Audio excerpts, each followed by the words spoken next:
Hello guys, welcome again with another video related to models, and today we are going to focus on can. So before we begin, don't forget to subscribe, to like, to share it with your friends, and to comment. Let's get started. So the first important tip that you should take into account is that can, when it is followed by infinitive verb, you refer to present. And what kind of present? Here we speak about simple form. We don't speak about the continuous form. So this is something that you should all the time pay attention to. Let's start with number one, A. We use can to express ability. This ability, most of the time it is physical, or you know how to do something. Here are three examples in front of you. Birds can fly. She can speak several languages. He can swim like a fish. So here can express ability. Number two, offer. Offer, when you help someone to do something, or you do something for others. So here you offer.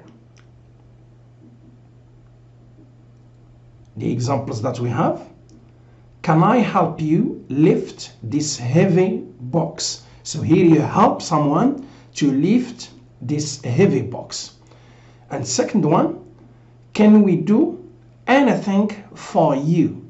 So here you want to do something for others or for someone. So here it's offer. It's you who is going to do something for others. C, permission. So here when we speak about permission, we speak that you are allowed to do something. But here you just ask. You have not been given the permission to do something, but you just ask. Can I take our pet for a walk? Which means, am I permitted? Am I allowed to take our pet for a walk? Can I smoke in this room? So you speak to the owner of the room, this room, and then you ask him for permission whether to smoke or not. When you ask for permission using can, two answers which are linked to this asking for permission with can is you cannot smoke here. Means here prohibition. You are not allowed. It's forbidden to smoke here. Or if you give permission to that person to smoke in this room, you say you can smoke in this room, in the garden, whatever, wherever you like. So pay attention. Asking for permission, you ask. If it is okay, yes, you say you can. If it is not okay, prohibited, forbidden, you cannot. We're going to see them in details with D and E. To give permission which means the addressee, the interlocutor, is going to give the permission to the speaker or to the one who asks. Here, we should not forget something very important. It is interchangeable. Use can or may, no problem. Both of them express permission. You can go to play outside if you like. So here we can use may. You may go to play outside if you like. Why? Because here the permission is given, no problem.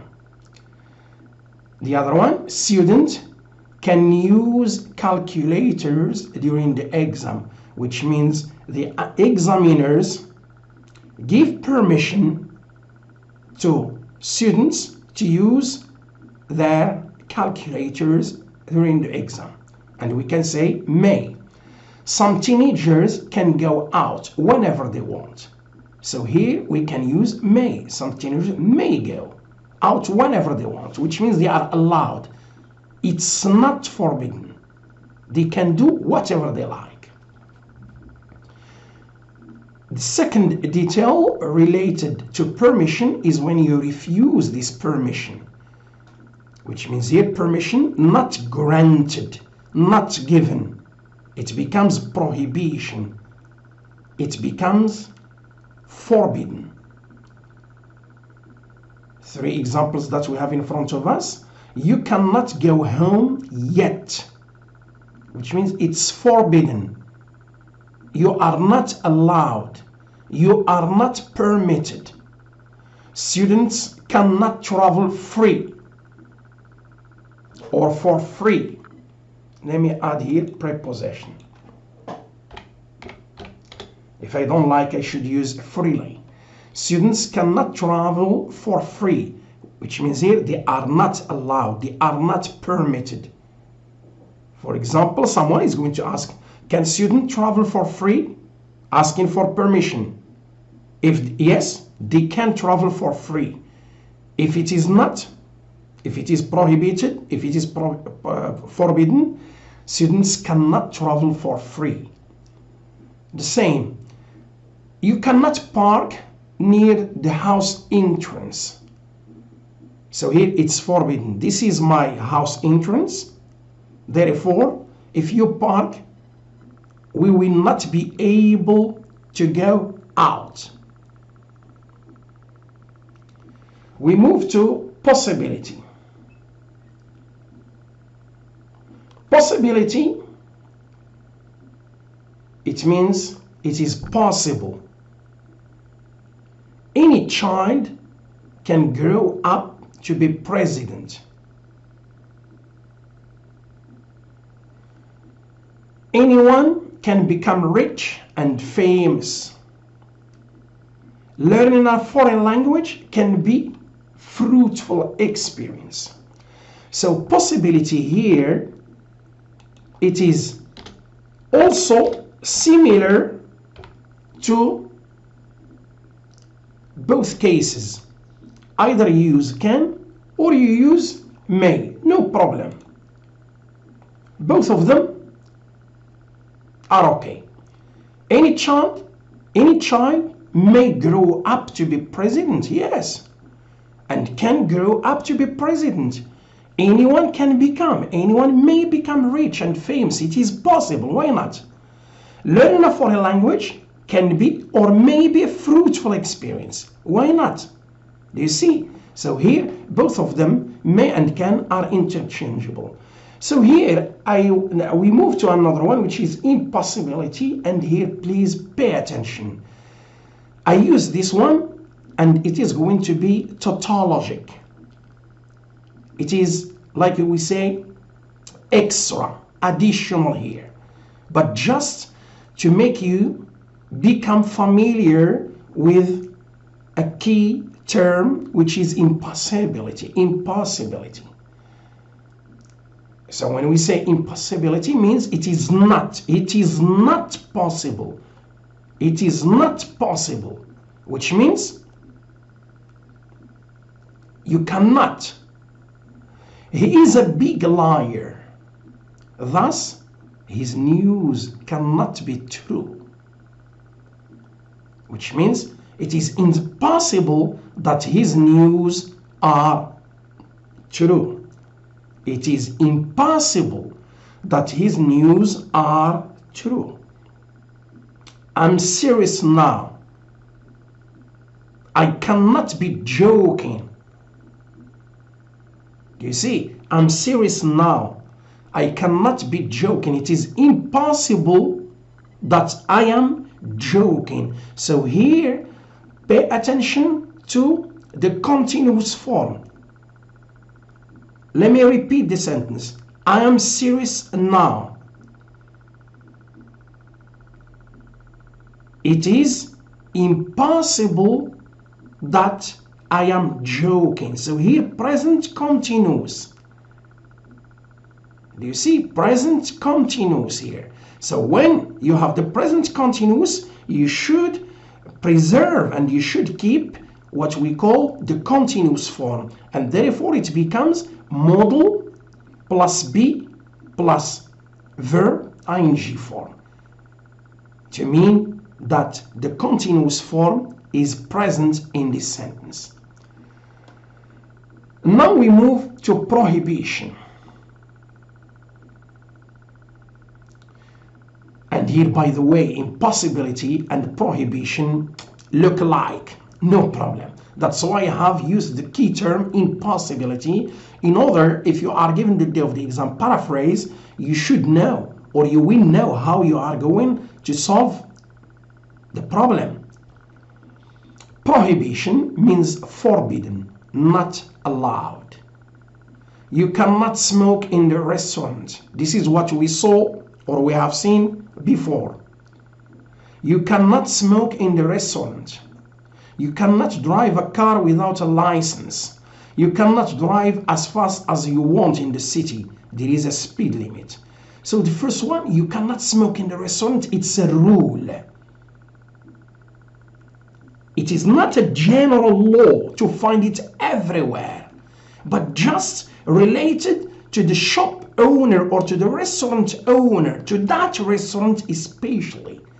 That's why it's a rule, because it is a rule, can be just specific to a small minority or to a very specific place. But when you speak about a general law, it is bigger concerning its expansion. You can find it everywhere. So this is small, slight difference between the two to understand a rule and a law. So the first one, you cannot smoke in the restaurant, it's a prohibition. But what kind of prohibition? It's against the rule of whom? Of the restaurant or within this restaurant. But when we say cannot drive a car without a license, or the second one, you cannot drive as fast as you want in the city, there is a speed limit. Oh, here you speak about a law. Do you see? Wherever you find, oh, it's forbidden to drive without a license. When there is speed limit, oh, you cannot drive so fast. You see, it's a law, it's a general law. You can find it everywhere. It is omnipresent, but not to smoke in a restaurant. It is specific just to 1, 2, 3 restaurants. Okay, it depends on the owner of that restaurant. This is, we call it a rule. Let me give you another example in order to understand. When we speak about families, so every family, they do not have laws, but they have rules to abide by at home. And my rule with my children is not your rule with your children, is not his rule with his children. Do you see? So a rule can be specific to a place or can be specific to a small minority of people. But when we speak about law, it becomes it becomes more and more general. Now we come to verbs of perception. Especially we have 5 verbs. You know them: the verb to see, the verb to hear, the verb to taste, the verb to smell, and the verb to touch. Verbs of perception, or we call them perceptive verbs. So with the verb to hear, here, now we have it. I can hear you. The verb to see, I can see her coming down the road now. And number 3, smell. Can you smell something burning? So whenever we have verbs of perception, okay, it's very easy. Now we move to negative deduction in present. So deduction, it comes from the verb to deduce. Its synonym is to infer. Therefore, when you want to deduce something, which means you should have certain criteria on which you are going to base your deduction. So deduction does not come from nothing, but it comes from, what do we call it? Let's say premises, facts. So let's see the first one. Bill Gates, and here, before I speak about the sentence, when you want to deduce, you should rely on the perceptive verbs.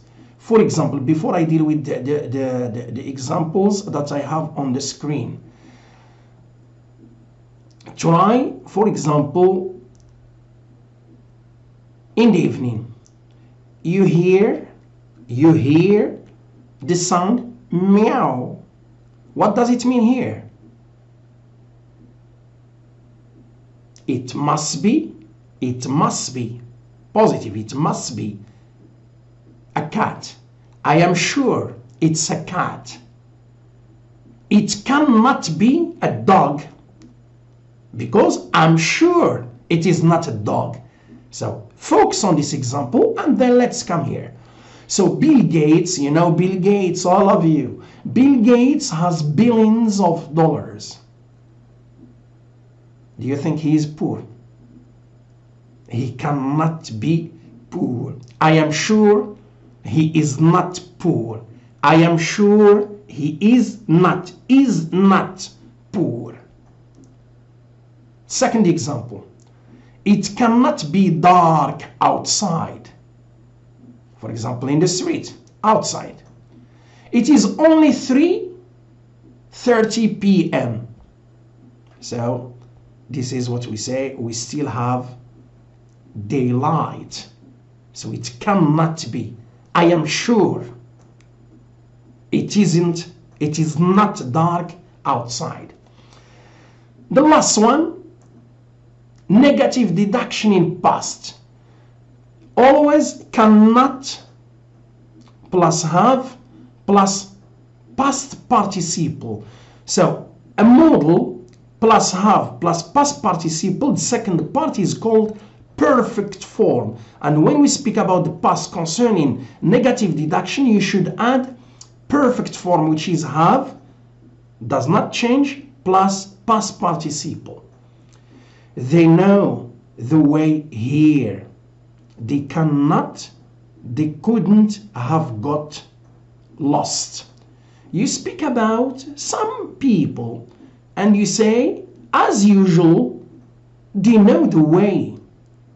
For example, they want to go to a place, they know the destination.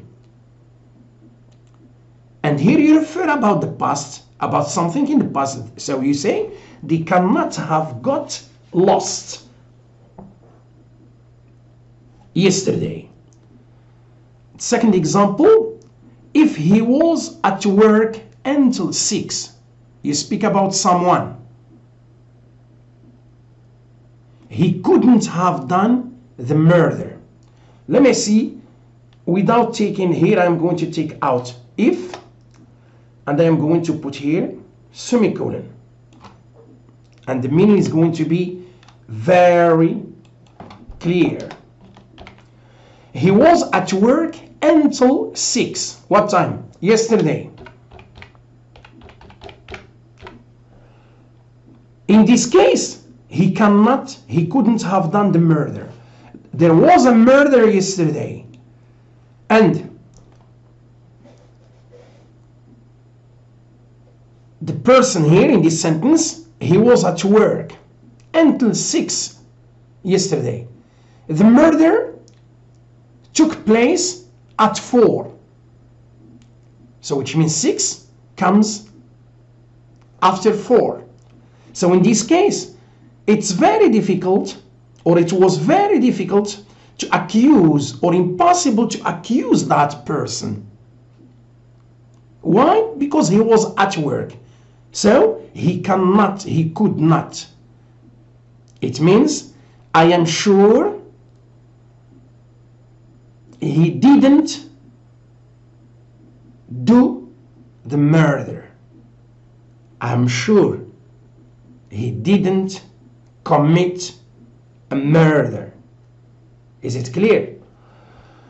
The last sentence, they couldn't have got married. I am sure it's hoax. It's just a trick. So here, if we want to paraphrase it, we can say, I am sure they didn't get married. Married here is an adjective, but the verb is to get. They didn't get married. I'm sure. So here, deduction in past. So I think you should revise modals so carefully, please. They are not very easy to understand.